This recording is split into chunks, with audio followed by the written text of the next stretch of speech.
I got winners and losers of the first round of the NFL draft. How am I supposed to feel about this? Just sit still. There you go. Sit still. How am I supposed to feel about this? Because it feels like a changing in the guards. What was, Dallas was leading and this team's winning. It's now shifting everywhere. So let's just start off with this. The city of New York is a winner. Huge winner. New York, New Jersey. I think it's New Jersey that also claims New York, but also the Jets. Getting 3 picks, really good picks, really solid day one starters immediately. Those guys are going to start immediately, and they're going to play, and they're going to contribute immediately. Like how aggressive the Jets have been. They've been as aggressive as my Lions trying to get Tyreek Hill or Deebo Samuel. I love it. Love it. They are very aggressive. I love what they're doing. Giants got Kayvon Thibodeau and Evan Neal. Solid line play. You had to get line play. It's immediate. They're going to both start immediately. They're going to both play immediately. It's good for that team. And it's really going to help out Daniel Jones and that Giants defense immediately. Another winner is the Philadelphia Eagles. Getting Jordan Davis and then trading for A.J. Brown. Whew. Whew. That's great pickups. Great pickups. I see it. I see a future bright with that team. You got a number 1 in A.J. Brown now. You got a number 2 with Devontae Smith, Dallas Goedert. You got Boston Scott in that run game, or Miles Sanders in the run game, but Boston Scott's part of it, so whatever. A lot of talent. It's all on Jalen Hurts. That's exactly how you want it. Hey, it's time for you to shine. I said both Giants.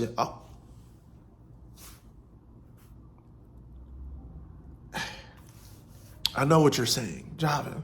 You just told us the other day you wanted them to take Kayvon Thibodeau. He would be the star. You didn't want Hutchinson.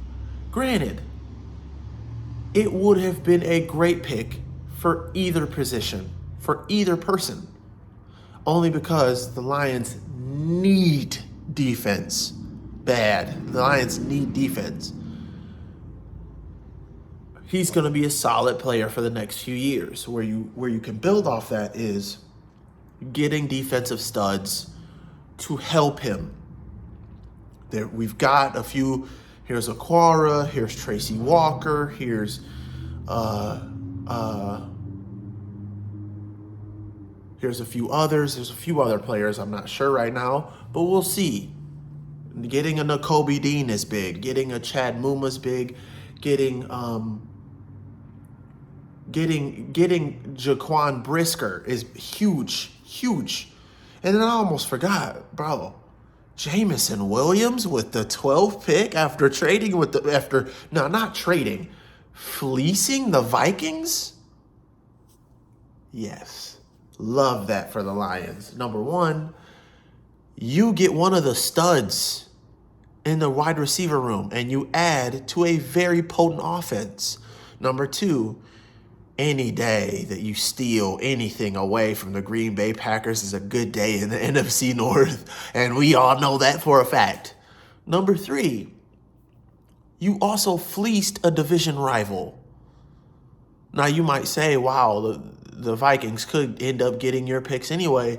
Yes, but moving up to get that stud wide receiver is worth more than getting a few players that were burned by that player.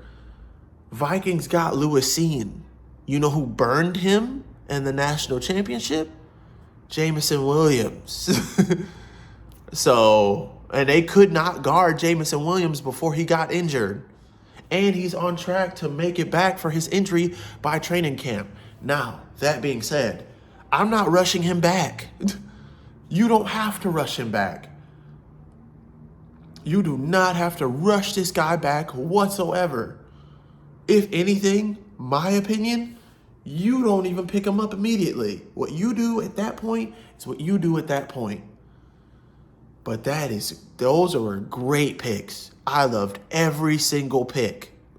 I loved every pick. It was beautiful. Losers? Packers.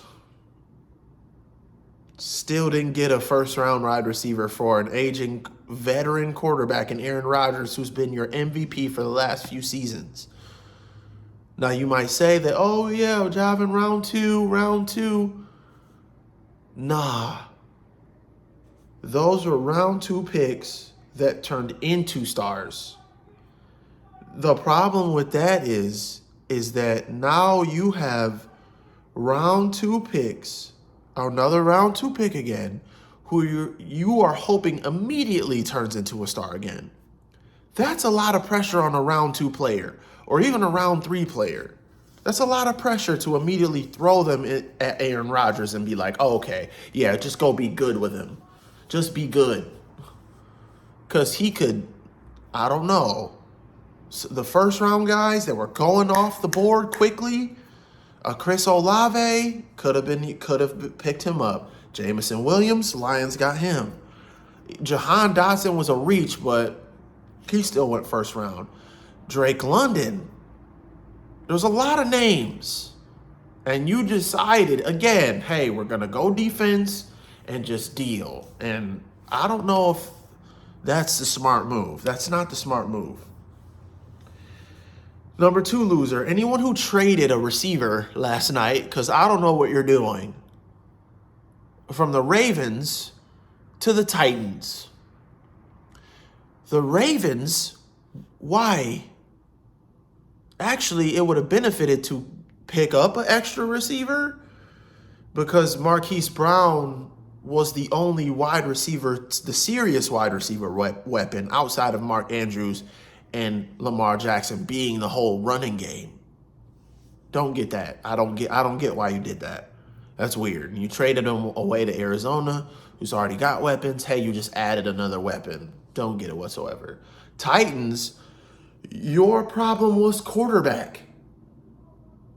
Ryan Tannehill isn't even decent. Why did you trade away your number 1 receiver? You don't have Julio Jones. Now the defense, your coordinators for that play against the Titans is box up against Derrick Henry. Because you had weapons. You had weapons left and right. And when Ryan Tannehill failed you, that's when you should have been like, all right, it's time for us to get a quarterback because this isn't working.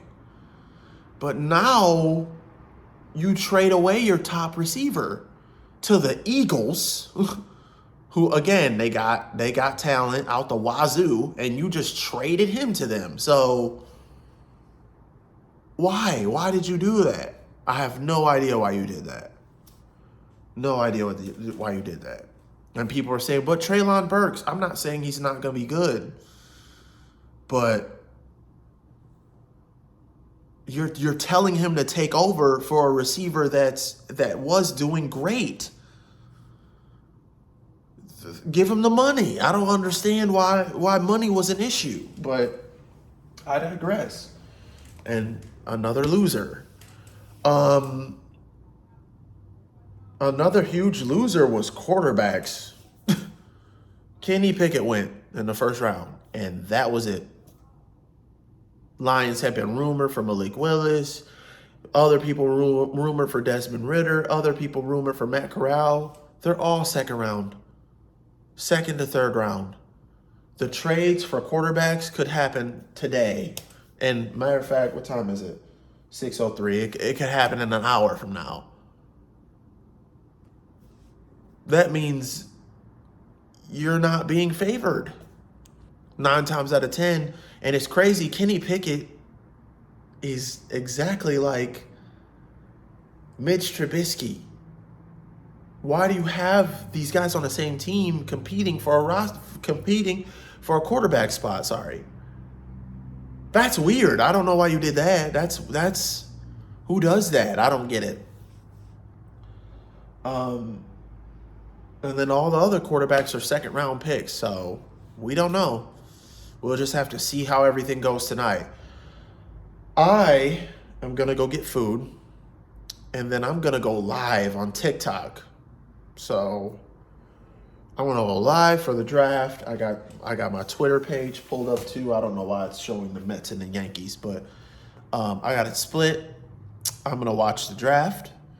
I'm going to watch the timeline for Twitter to see who gets traded. And that's all I'm doing because I had a long work week. I'm very tired and I'm not doing anything. But for you guys that are watching me on YouTube, go to my TikTok, Uncle Javin. I will be recording at 7 for the second and third round of the draft. And it'll be a draft special. So we'll just have to go with that one. So I can't speak today. I don't know why I can't speak today. Anyway, stay tuned. Sports Logic.